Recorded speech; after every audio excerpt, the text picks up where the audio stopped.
और इसी बीच बड़ी खबर, बिहार में फिर रोजगार की बहार। जल्द होगी 1 लाख शिक्षकों की बहाली। TRA-4 के तहत जल्द ये प्रक्रिया शुरू होगी। बहाली प्रक्रिया जल्द शुरू की जाएगी। राज्य की महिला अभ्यर्थियों को आरक्षण का लाभ मिलेगा।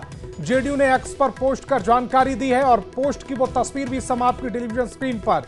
बिहार वासियों के लिए बड़ी खुशखबरी है, जहां जल्द 1 लाख शिक्षकों की बहाली शुरू होगी। TRA-4 के तहत जल्द ये बहाली प्रक्रिया शुरू की जाएगी। राज्य की महिला अभ्यर्थियों को आरक्षण का लाभ मिलेगा। जेडीयू ने एक्स पर पोस्ट कर इसकी जानकारी दी है। बड़ी खबर इस समय आपकी टेलीविजन स्क्रीन पर, और रजनीश हमारे संवाददाता ज्यादा जानकारी के साथ फोन लाइन पर जुड़ रहे हैं। रजनीश, रोजगार को लेकर सरकार ने जो अपनी घोषणाएं की थी उसको अमली जामा पहनाना अभी से शुरू कर दिया है। 1 लाख भर्ती प्रक्रिया।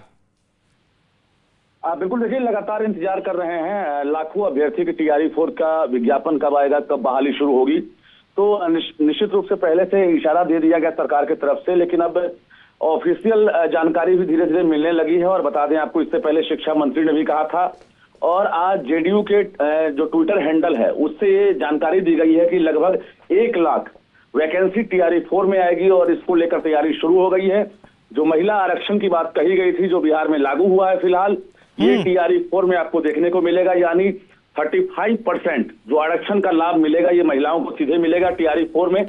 और जो सीटों का कैलकुलेशन है उसकी प्रक्रिया भी शुरू हो गई है।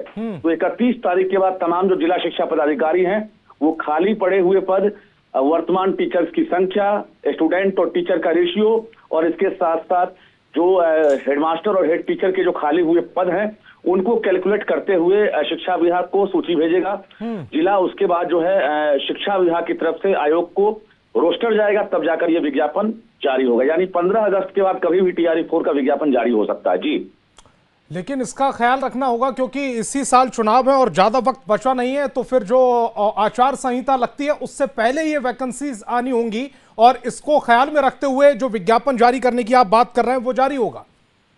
बिल्कुल, देखिए बीपीएससी ने जो कैलेंडर जारी किया है, रिवाइज कैलेंडर में भी अभी TRA-4 की चर्चा नहीं है, लेकिन जैसे ही शिक्षा विभाग रोस्टर भेजेगा वैकेंसी का, उसके बाद TRA-4 का जो कैलेंडर है वो उसमें इंक्लूड कर दिया जाएगा। तो कुल मिलाकर ये कहा जाए कि जो आचार संहिता है, मॉडल कोड ऑफ कंडक्ट से पहले हर हाल में विज्ञापन जारी होगा, लेकिन चुनाव से पहले अब एग्जाम संभव नहीं है।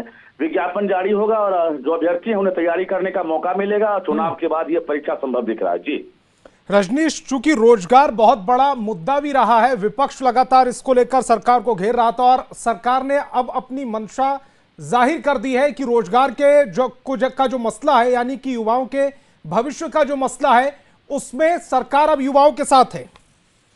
बिल्कुल, देखिए जो यूथ है, खासकर बेरोजगार यूथ, वो तो इंतजार कर ही रहे थे। पिछले 2 साल से लगातार बिहार में जो शिक्षकों की लगातार बहाली हो रही है, ऐसे बीएड करने वालों की तादाद बढ़ी है, और इसके साथ साथ जो तमाम अभ्यर्थी हैं वो एस्टेट की भी मांग कर रहे हैं। एक सबसे बड़ा सवाल ये है कि 2025 में एस्टेट लेने की बात कही गई थी, एस्टेट परीक्षा नहीं ली गई है।